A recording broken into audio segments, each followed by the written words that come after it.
आज हम इस वीडियो के माध्यम से कद्दू की 1 एकड़ खेती, पॉपकिन की खेती के बारे में कुछ पॉइंटों के आधार पर आपको जानकारी देंगे। किस प्रकार की मिट्टी में हम इसकी खेती कर सकते हैं, किस समय पर खेती करना चाहिए और क्या क्या खाद उर्वरक डालना चाहिए, कौन से बीज का चुनाव करना चाहिए और कितने बीज की हमको 1 एकड़ के लिए आवश्यकता पड़ती है। तो नमस्ते दोस्तों, मेरा नाम है नीरज और आप देख रहे हैं नीरज बी खेती। तो दोस्तों, यदि आपने हमारे चैनल को अभी तक सब्सक्राइब नहीं किया है तो सब्सक्राइब कर लें।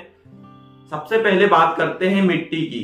तो कद्दू की खेती काली दोमट, बलुई दोमट, लाल दोमट, पीली दोमट, रेतीली दोमट, इस प्रकार की मिट्टी में की जा सकती है। अब बात आती है समय की। तो वर्षा ऋतु में आप जुलाई और अगस्त में इसकी खेती कर सकते हो। दोस्तों, जुलाई अगस्त में यदि आप इसकी खेती करते हो तो बहुत अच्छे रेट आपको मिल सकते हैं।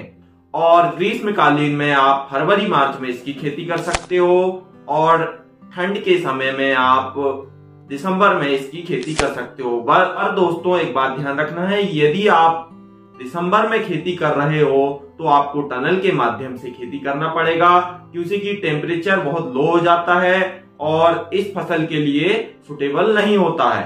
तो आप कुछ समय के लिए जनवरी तक आपको उसमें टनल लगाना पड़ेगा। अब इसके बाद बात आती है खेत की तैयारी की। तो खेत की तैयारी करने के लिए आप 2 से 3 गहरी जुताई करवाना है और रोटावेटर चलवाकर जमीन को पहले भुरभुरा करें, फिर पाटा चलवाएं और जमीन को समतल कर लें। और इसके बाद रेजर के माध्यम से आप बेड तैयार करवा लें। बेड की चौड़ाई आप 1.5 फीट रखें और बेड की हाइट 1 से 1.5 फीट रखें। बेड की चौड़ाई आप 2 फीट भी रख सकते हो और बेड से बेड की दूरी 6 से 7 फीट रखना है। और इसके बाद आप उसमें बेसल डोज डाल दें। बेसल डोज में आप 2 अच्छी सड़ी हुई गोबर की खाद 2 ट्राली आप उसमें डाल दें और इसके साथ आप 30 से 40 किलो डीएपी ले लें और सिंगल सुपर फास्फेट 100 किलो ले लें। यदि कीट नीचे जमीन में दिख रहे हैं तो आप उसमें कार्बोफ्यूरान या फिर फिप्रोनिल दानेदार फॉर्म में आता है, ये 4 किलो ले लें और मिक्स करवा दें और 20 किलो पोटाश ले लें, मिक्स करवाकर बेड के ऊपर डलवा दें। इसके बाद आप उसमें मल्चिंग पेपर बिछा दें। 25 माइक्रोन का मल्चिंग पेपर आपको बिछाना है और 3-3 फीट की दूरी पर आप होल बनवा लें। इसके बाद आप उसमें अब बुआई करना है। तो बुआई के लिए आपको बीज की आवश्यकता पड़ेगी। तो मार्केट में अलग अलग प्रकार के बीज अवेलेबल हैं। तो मैं जो अच्छी वेराइटियां हैं उनके नाम आपको बता देता हूं। माइको का आता है माही 1 के नाम पर और बीएनआर का आता है 11, बीएनआर का आता है P6 और ईस्ट वेस्ट का आता है अर्जुन के नाम पर।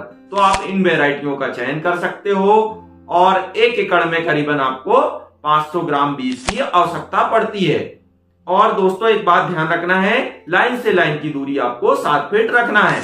अब इसके बाद बात आती है, इसमें रोगों और कीटों के नियंत्रण के लिए आपको अलग अलग प्रकार की दवाओं की आवश्यकता पड़ेगी, क्योंकि इसमें अलग अलग प्रकार के कीट और रोगों का अटैक होता है। पाउडरी, डाउनी, फ्यूजेरियम बिल्ट और जड़गलन की शिकायत, कीट में माहू, थ्रिप्स, व्हाइट फ्लाई, माइट्स। तो इस पर हमारे चैनल पर इसके 2 दिन बाद आपको वीडियो आई बटन में मिल जाएगी, तो आप वो वीडियो देख सकते हैं। दोस्तों, अब इसके बाद बात करते हैं उत्पादन की। तो उत्पादन करीबन आपको 70 से 80 दिन में उत्पादन प्राप्त होने लगता है और 1 एकड़ से 350 कुंटल से 450 कुंटल तक हमको कद्दू का उत्पादन प्राप्त होता है। तो दोस्तों, यदि आप जुलाई और अगस्त में खेती करते हो तो 10 से 15 रुपए आपको आसानी से रेट मिल जाएंगे। यदि आप गर्मियों में खेती करते हो तो 5 रुपए रेट मिल जाते हैं। और दोस्तों, यदि आपको ये जानकारी अच्छी लगी हो तो हमारे चैनल को सब्सक्राइब करें। यदि आप फेसबुक पर देख रहे हैं तो हमारे पेज को लाइक करें, फॉलो करें और शेयर करें और देखते रहें नीरज बी खेती। तो दोस्तों, नमस्ते, जय जवान जय किसान। मिलते हैं अगले वीडियो में।